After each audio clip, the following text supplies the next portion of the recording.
Crime in LA. My name is Jonathan Chon. My name is Ryan Lynn. My name is Keshav Sharma. My name is Eshwar Mamidanna. LA, year after year, has been one of the largest reputations for crime. It's prevalent on the news and even in Hollywood movies. LA is known worldwide for being a city of dreams, but as you may also know, it's known just as much for their high crime rate. When you hear about LA and you live so close, just like us, you can't help but think about the large amounts of theft, homicides, and drug trafficking.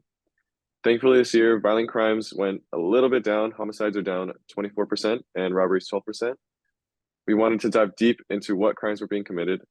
We wanted to see who they were being committed by, um, who were being targeted, and what crimes were actually being committed. We will talk about more about it later, but this data is so important. It holds so many opportunities for preventing crimes and making LA an overall and safer place. So this data set covers reported crimes in Los Angeles from 2020 and onwards, transcribed manually from original reports. The data set is a key resource for giving a deep understanding of crime frequency and characteristics in LA. It's packed full with info to reveal patterns and trends from crime numbers to details like codes, victim demographics, and locations. It's a goldmine for researchers, analysts, policymakers, and even law enforcement to make better decisions in the city and moving forward. I'm going to pass it on to Eshwar to analyze some of the other data. For this table, our analysis consisted of the average ages of the victims where certain crimes happened to. The data set we downloaded showed the victim's age, the crime description, and the area that it happened. So for this particular table, we took the average age of the victim and matched it with each crime. We then ordered the age in descending order to make the graph easier to read and interpret. Based on this data, one interesting trend we noticed right away was that most severe crimes happen to people between the ages of 22 and 40. It seems criminals like to avoid preying on children and elder people because even they have empathy for them. The most common type of crime that happens to people over 40 are types of theft. This data shows us that people over the age of 40 should be very careful who they are interacting with. They should be careful not to be stolen from, and they should make sure they're not being naive and too trusting.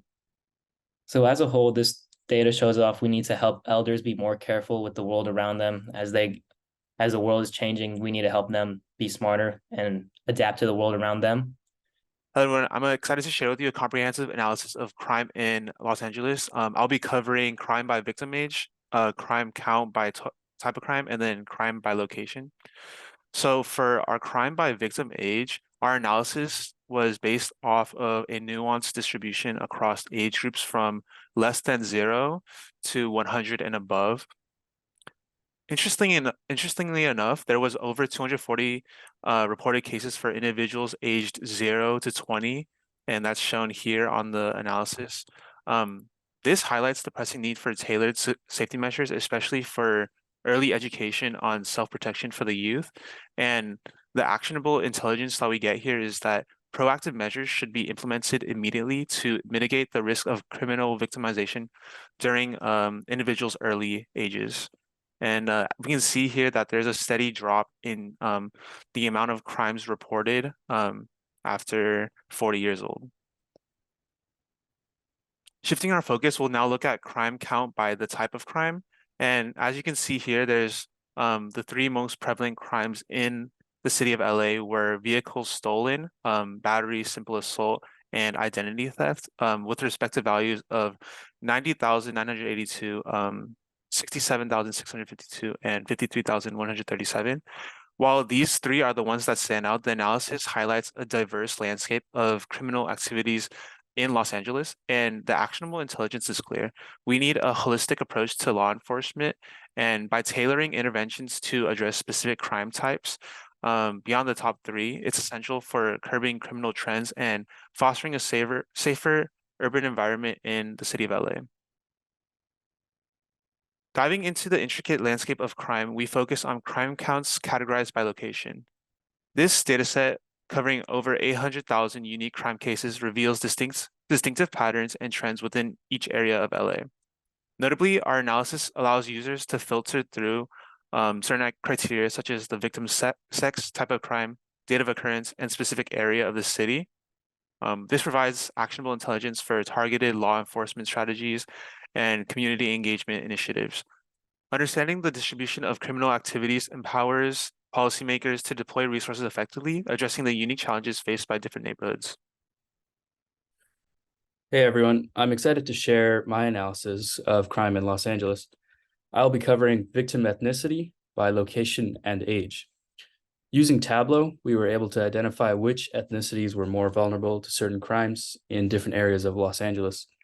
For example, in places like Foothill, people of Asian descent with an average age of 45 are at higher risk, while in areas like Hollywood, people of white ethnicity between the ages of 30 and 40 are at higher risk of crimes. When we break it down, our analysis of victim ethnicity by location and age in LA isn't just about stats. It's understanding real life trends in certain areas and seeing which groups are more vulnerable to certain crimes. Our aim is to see the trends and provide the community with a heads up to stay safe and to let people know that they could be more targeted in a certain area. So whether you're in Foothill or in Hollywood or in any other area of Los Angeles, this data can be helpful to prevent crimes. So when we put our analysis together on one dashboard, we're able to see the heat map and age by crime in different areas. So this can tell us a couple different things, a couple different trends. So firstly, it appears that people in their early 20s and people in their late 40s and 50s are most susceptible to crimes.